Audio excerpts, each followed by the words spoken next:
Good evening, I'm Abby Phillip in New York. Let's get right to what America's talking about. A sequel better than the first, at least for now. Months after Volodymyr Zelensky's last Oval Office visit, where he was ridiculed for his attire and lectured for his attitude, the president today played nice. It comes 72 hours after Donald Trump's summit with Vladimir Putin, as the U.S. searches for an end to Russia's war with Ukraine.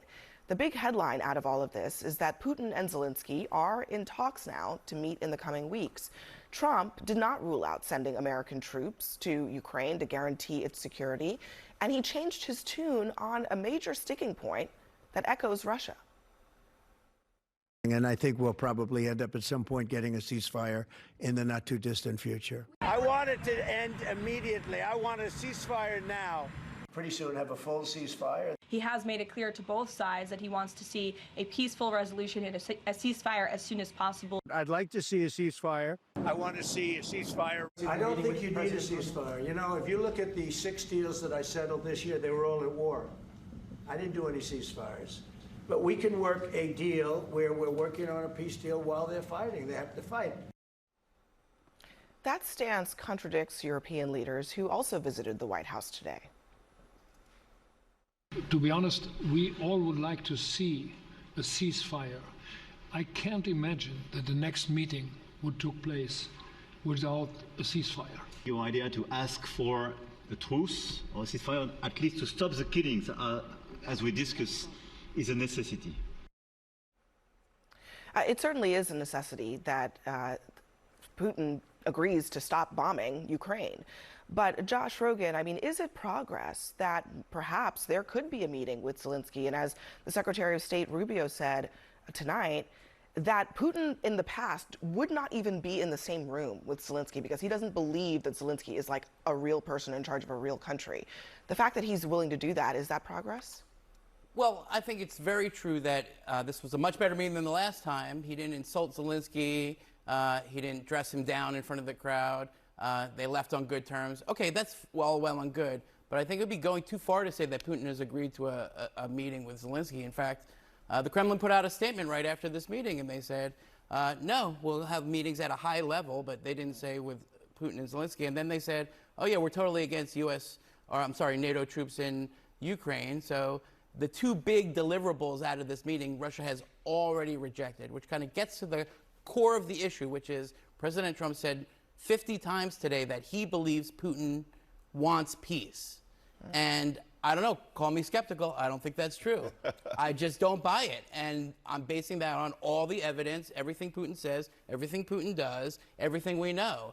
And that's what you see those European leaders doing. They're testing that. They're saying to President Trump, if he gives you a ceasefire, if he's going to stop killing Ukrainians, at least for a couple days, then maybe he's serious. And if he doesn't, then he's not serious. And that's what's really going on. That seems imminently reasonable. I mean, if Putin were serious, he would be willing to stop killing Ukraine. Yeah, absolutely. I mean, Vladimir Putin is somebody who we shouldn't just naturally trust based on what the Russians are putting out after today's meeting. I do think that we need to be very skeptical about what he's saying. At the same time, he's trying to negotiate. As Rubio said, Secretary Rubio said over the weekend, both sides are going to have to give and get here. It's not that Russia's going to get everything it wants and Ukraine's probably not going to get everything that it wants. And so that's part of the negotiation. I think some of us expect Donald Trump to wave a magic wand and solve these problems very quickly, when in fact it's going to take days, if not weeks, to ultimately get to some sort of resolution. It's interesting that you say that because I will give Trump credit for a little bit of self-reflection here, because he has gone from saying, hey, this will be all over in 24 hours to saying something very different now. Watch. If I'm president, I will have that war settled in one day, 24 hours. I'll get that done within 24 hours. Everyone says, oh, you can't. Absolutely I can. It'll be done within 24 hours. You watch. I will have the horrible war between Russia and Ukraine settled before I even take office. I will get it settled, and I will prevent World War III. I've ended 6 wars, and I thought this maybe would be the easiest one. And it's not the easiest one. It's a tough one. A lot of people could have told him that. A lot of people did tell him that. Look, Why did it take 6 months into an actual presidency for him to realize? You had some campaign bluster from Donald Trump, but what you didn't put on that screen just now was what the president of Finland actually said to Donald Trump today at the meeting, which was, I saw more progress today in 2 weeks than we did in 2.5 years. And I think we all have a memory and the ability to Google. And we can look back between February 2022 and January 2025 and see that absolutely nothing happened under Joe Biden towards this peace process. Today, I was damn proud to be an American, damn proud to be a Trump supporter, and I'm optimistic of the future of that region. Let me also say this. I mean, my memory goes back pretty good, and we remember how we got here. We remember the fact that Bill Clinton negotiated for nuclear weapons to be taken out of Ukraine, and we remember how Boris Yeltsin and Bill Clinton actually had a deal that was reached so that there was no incursion and no invasion from Russia into Ukraine. That's memory. And then you had Vladimir Putin come across. You know what my memory also tells me? Vladimir Putin is a thug. He's a war criminal. He should not be trusted, and he plays Donald Trump like a fiddle. All four of those things are true. And so when you have those four things and you're dealing with this thug, you're dealing with this war criminal, and you're dealing with someone who's not able to display that strength on the world stage, the problem is, yes, we all want peace around this table. Democrat, Republican, black, white, New York, South Carolina, we all want peace around this table. The problem is that you don't have even honest brokers at the table. And that, for me, is a fundamental problem where you have people that they just have their self-interest at heart. And I am proud to be American every day, but you know what I don't want? I don't want American troops on the soil. I want to support Ukraine in everything we do, but until Donald Trump, not Pete Hegseth, but Donald Trump can unequivocally tell me that he's not marching down the path of Lindsey Graham and others, and U.S. boots won't be on the ground. I don't think you have to worry about it. I agree with everything you said. I don't think you have to worry about You agree Trump. with me? We will. Yes. Foreign policy? Yes, except for the part about U.S. troops. We'll get to the part about boots on the ground What I'm saying, in the next conversation. I just want to put a bookmark on that one. But go ahead, Josh. There's a reason that these European leaders are pretending that they think Donald Trump is doing a great job with these negotiations, because they're trying to convince him that they're not the problem and that Putin's the problem, so he won't do something crazy like pull all the support for Ukraine. Protect Zelensky. Are you suggesting that today wasn't progress? Alone. I'm saying yes. There was no actual progress. We don't know. No. I want to respond to what Bakari said. Bakari left out. What was the progress? Bakari left out one little point in history. I remember that great picture of Barack Obama looking really mean and really stern to Putin like that. You remember that picture? It's a famous picture. What happened with Crimea? He objected diplomatically. True. And what happened? He gave Crimea away with some scant diplomatic pressure. And he was actually asked here on this network in 2023 why he was so eager to give away Crimea. And he said the view there was some sympathy to the view Russian was representing. The difference. That was Barack Trump Obama. wants to give away more of Ukraine.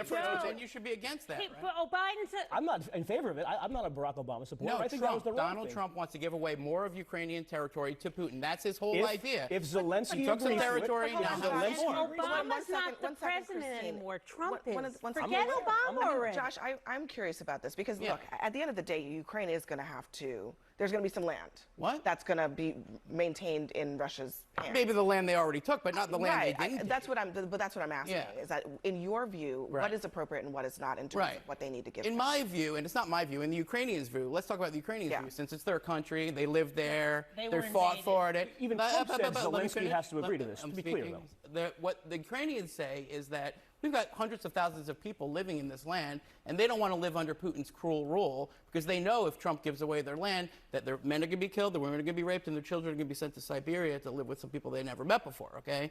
So any plan that involves taking 300,000 Ukrainians and handing them over to certain death and abduction and rape is not going to go well with the Ukrainians. They're not going to do it. So you could freeze the lines, but you cannot give away Ukrainian land on behalf of the Ukrainians. They're not going to do it. They don't want to live on their knees, so it's not a real thing. The Europeans are pretending it's a real thing because they're just trying to get past this meeting to prevent Donald Trump from doing something even more crazy. That's where we are. It's pretty sad. Trump also has this ever-abiding view in, the goodness of Putin and his desire to do something nice for him. There was a hot mic moment that was caught. Let's play it for you and listen very closely. I think he wants to make a deal for me. You understand that? As crazy as it sounds. I think he wants to do a deal for me. Putin doesn't want to do anything for Donald Trump. He wants to do things for Putin. So why does Trump continue to believe that there is something I don't know. I mean, Putin is trying to do him a solid. Well, as you heard him say, I mean, he's very proud of the 6 other deals, the peace deals that he's helped broker. And let's not forget the Abraham Accords from his first term. I mean, Donald Trump has a history of bringing peace to these countries that have been warring for years. And so why would he not want to engage directly with Vladimir Putin? Is it because you think that he thinks that Putin wants to help him get his Nobel Peace Prize? Is that the idea? I just don't Look, the reality is here, Putin is a KGB-trained individual. He knows how to play people who are hard to play. And it is not hard to play Donald Trump. If you compliment him, if you suck up to him, if you tell him he's smart, he's effective, blah, blah, blah, you play him like a fiddle. And this is a guy who knows how to do that. And clearly he did it in Alaska because he thinks one of the worst people in the world is out of the goodness of his heart of stone going to give Donald Trump a deal But he doesn't to believe help that, him. He even said in the context of that comment. Said it on the hot mic. In the context of that comment, you heard him say, I think he wants to make a deal for me. Do you have any idea how crazy that is? It does sound crazy. But that was the But he context. still That was the said it. context Trump said. He It wasn't still like said Trump it. was But he's saying fooled by he Putin. still Trump was said it. actually pointing out that he, in fact, was not fooled by Putin. Wait. was I'm fooled confused. by Putin. Are you saying that Trump believes it or he doesn't believe it?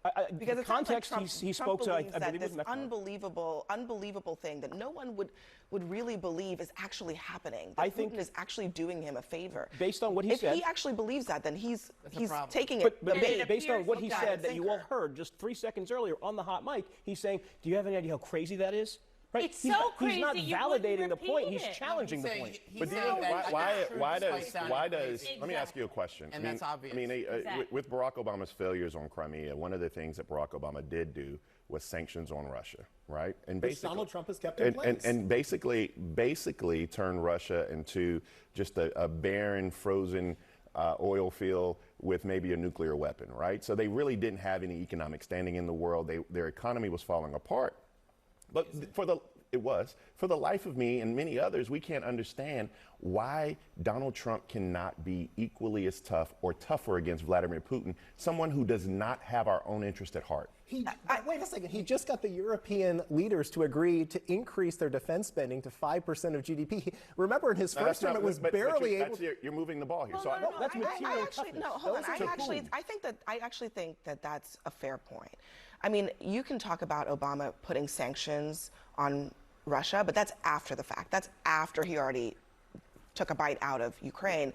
And I do think that the NATO piece of it, the strengthening of NATO, I think most people at this table could or probably should agree that is one thing that Trump's bullying of NATO countries actually, he actually got that. You have to give him credit for that. You're making my point because Donald Trump bullies NATO countries and treats Vladimir Putin out of a spoon as if he's not somebody. I'm not defending the tactics. I'm just saying the end result was something that is perhaps the most important thing when it comes to actually putting your money where your mouth is when it comes it doesn't really do much for Russia. And if you it doesn't help Ukraine. If you take the NATO example, he bullied, and he got the end results he wanted. And he deserves credit for that, not the tactic, but the result. But here with Russia, he says, if there's no ceasefire, there will be repercussions or whatever his word was, right? Severe consequences. Severe consequences. That didn't happen. And then there are no severe consequences. It never does. He caved, unlike how he did it with NATO. All right, let's hit pause on this because more ahead. Donald Trump says that he's open to putting U.S. boots on the ground in Ukraine, but how would Americans react to that, particularly his MAGA base? Plus, the president is big mad over mail-in voting after talking with election integrity expert Vladimir Putin, and he vows that he's going to kill it altogether. We'll debate that.